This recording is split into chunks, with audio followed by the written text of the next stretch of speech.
और 21 दोनों प्रॉब्लम इस क्लास में करेंगे और दोनों प्रॉब्लम जो है वो आपके bank reconciliation statement with the help of revised syllabus problem number 20 page 265 problem number 20 के अंदर देखिए a trader prepares at the end of each month a bank reconciliation statement for his business draft. One such statement from under mentioned item as on 31st December 2014 with the help of revised cash flow. ठीक है, question की requirement जो हमारे पास है bank reconciliation statement बनानी है with the help of revised cash flow. अच्छा जी, इस क्वेश्चन के अंदर सबसे पहले जब रिवाइज्ड कैश बुक बनाते हैं ए ट्रेडर्स रिवाइज्ड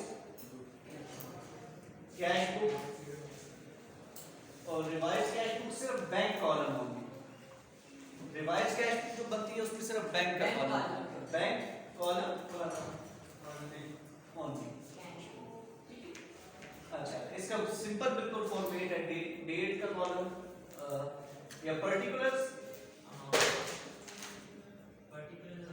अमाउंट, हाँ जी पर्टिकुलर्स अमाउंट, सिंपल फॉर्मेट है डेबिट एंड क्रेडिट। और ए ट्रेडर के साथ बैंक रिकॉन्सिलिएशन स्टेटमेंट का भी फॉर्मेट बना लें, A traders bank reconciliation statement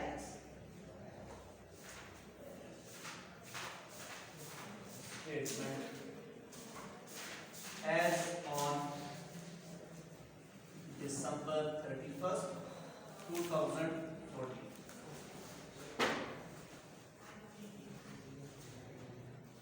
2015 details का एक कॉलम बना लें अमाउंट।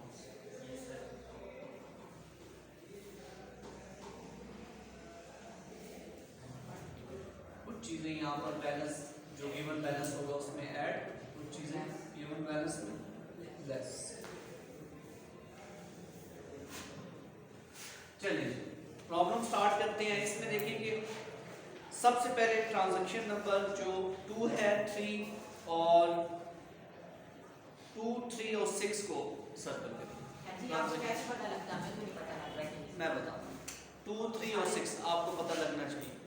आपने अगर बैंक रिकॉन्सिलिएशन स्टेटमेंट के क्वेश्चन किए हैं, ठीक है, बस उसके ऊपर प्रैक्टिस चाहिए आपको, ठीक है। अच्छा, क्योंकि रिवाइज्ड कैश बुक में तो कोई चीज हम ऐड नहीं करते हैं, कुछ लेस नहीं करते, ठीक है। इसमें तो सिर्फ मैंने आपको बताया कि रिवाइज्ड कैश बुक में सिर्फ वही ट्रांजैक्शन रिकॉर्ड होती है जो बैंक से पेमेंट हो रही होती है या बैंक जो रिसीट्स कर रहा होता है। बैंक की रिसीट्स एंड पेमेंट कहाँ पे रिकॉर्ड होती है? बैंक रिकॉन्सिलिएशन जो रिवाइज्ड कैश बुक, ठीक है। जब हमारे पास बैंक स्टेटमेंट आती है हम उसको कंपेयर करते हैं कैश बुक के साथ, फिर हमें जो बैलेंसेस में डिफरेंस होता है, ठीक है, बैंक बैलेंसेस का जो डिफरेंस होता है हमारी कैश बुक में हमारे पास बैंक कॉलम होता है ना, ट्रिपल कॉलम कैश बुक में, ठीक है। ट्रिपल कॉलम कैश बुक में हमारे पास एक बैंक का कॉलम होता है। बैंक स्टेटमेंट जब आती है तो हम कंपेयर करते हैं अब अपने बैंक बैलेंस को, ठीक है, और बैंक स्टेटमेंट के बैंक को, जो डिफरेंसेस होते हैं उन डिफरेंसेस को यहाँ पे हम रिकॉर्ड करते हैं, ठीक है।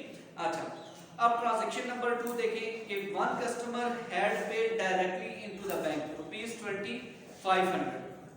सबसे पहले तो हम यहाँ पर बैलेंस रिकॉर्ड करते हैं। ट्रांजैक्शन नंबर 6 में देखिए bank balance as per the cash book ₹40,000 debit balance है या क्रेडिट बैलेंस है? बैंक का डेबिट बैलेंस है या क्रेडिट बैलेंस है? हमारे मींस के बैंक अकाउंट में 40,000 रुपया ऑलरेडी मौजूद है, पड़ा है, तो डेबिट बैलेंस, ओवरड्राफ्ट बैलेंस नहीं है, ओवरड्राफ्ट बैलेंस नहीं है, तो बैलेंस, हाँ जी, फेवरेबल बैलेंस है, बैलेंस, ठीक है। और इसकी अमाउंट है ब्रॉट डाउन 40,000। अच्छा, नेक्स्ट, अब मैंने आपको जो ट्रांजैक्शन सर्कल बताई है, transaction number 2, one customer had deposited directly into the bank ₹2500 but it was not mentioned in the cash book. एक कस्टमर ने डायरेक्टली हमारे बैंक अकाउंट में 2500 रुपीज डिपॉजिट करा दिए, हमें उसका नहीं पता था। मैं एक ट्रेडर हूँ, मेरे 100 कस्टमर होंगे, 1000 कस्टमर होंगे, मेरे किसी एक कस्टमर ने मुझे पेमेंट करनी थी 2500, उसने मेरे बैंक अकाउंट में डायरेक्टली जाके 2500 डिपॉजिट करा दिया, मुझे नहीं पता था। ठीक है, अब जब मुझे पता लगेगा तो मैं उसको क्या करूंगा, अपने बैंक अकाउंट को यहाँ पर बैंक में 2500 इंक्रीज हो रहा है या डिक्रीज हो रहा है? ठीक है, तो 2500 यहाँ पे रिकॉर्ड करूंगा। ठीक है, और इसकी रीजन क्या है? कस्टमर अकाउंट, इसकी जर्नल एंट्री कर लेना। ठीक है, जर्नल एंट्री कर लेते हैं। 2500 से बैंक का बैलेंस इंक्रीज हुआ है, bank account debit 2500, customer account credit 2500। इसी जर्नल एंट्री को मैंने कैश बुक में पोस्ट कर दिया लेजर में। बैंक अकाउंट डेबिट 2500 से, रीजन क्या है? कस्टमर। पहले इसकी जर्नल एंट्री करते हैं। कैश बुक जब भी बनाते हैं हम उसकी जर्नल एंट्रीज को ही कैश बुक के लेजर में पोस्ट करते हैं। ठीक है, नेक्स्ट हमारे पास एंट्री मैंने आपको सर्कल कराई है 3।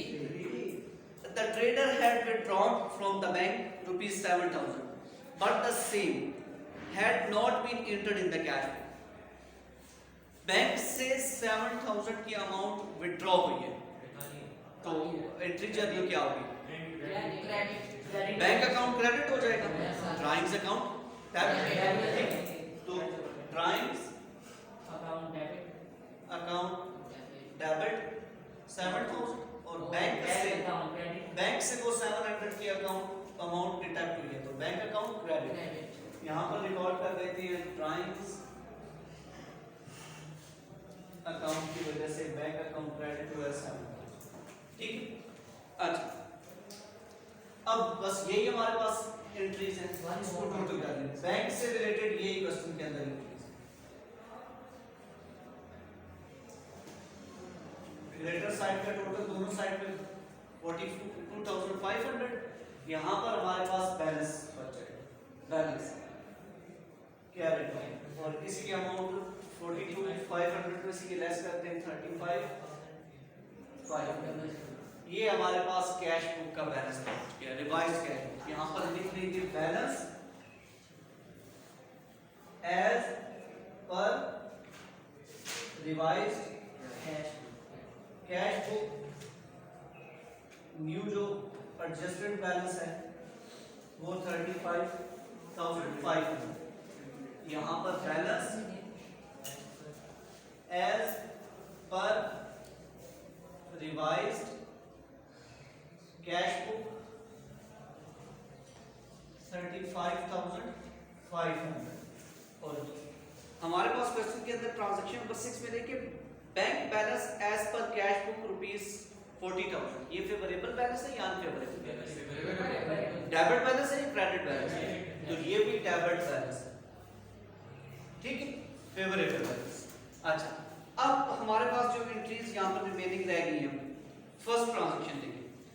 On 26 December, check were issued in favor of creditor for ₹19,000, but out of them 2 checks of ₹14,000 were encashed on 3rd January 2015।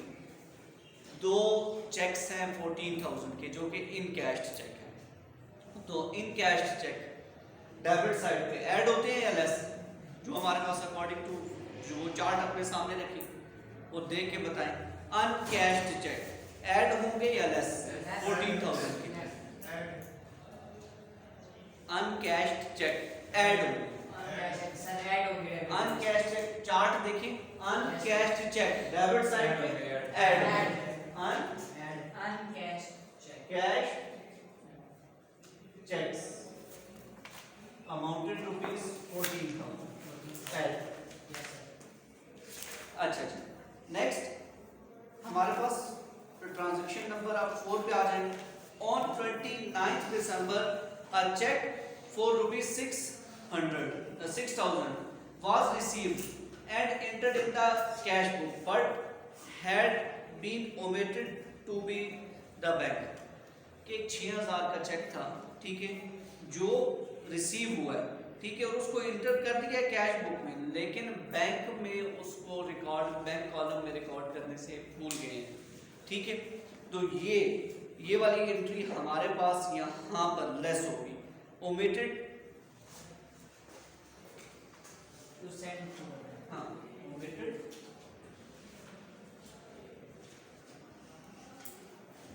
By the bank, हाँ ऐसे भी लिख सकते हैं, शॉर्ट इसको शॉर्ट फॉर्म में omitted by the bank, ऐसे लिख सकते हैं, हाँ ओमिटेड बाय द बैंक। इसकी अमाउंट कितनी है 6000।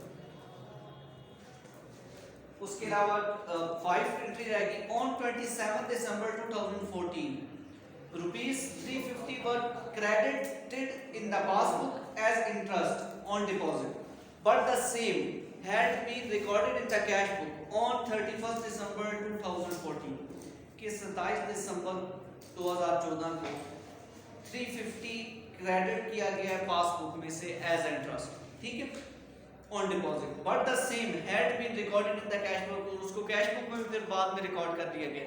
तो मींस कि ये एंट्री एडजस्टेड है कि वो जो गलती हुई थी, वो जो एरर हुआ था, ठीक है, वो ठीक कर दिया गया है। उसको अगर not entered in the cash book में अगर वो एंटर ना हुआ होता तो अब हमें इस अमाउंट को भी यहाँ पर एडजस्ट करते हैं, ठीक है, लेकिन ऑलरेडी वो जो गलती हुई थी 27 दिसंबर को, वो 31 दिसंबर को खुद ही उन्होंने ठीक कर दिया। तो ये एंट्री इसके ऊपर क्रॉस लगाने, ये रिकॉर्ड नहीं करेंगे। तो सर ये यहाँ पे लिखने का मकसद क्या है?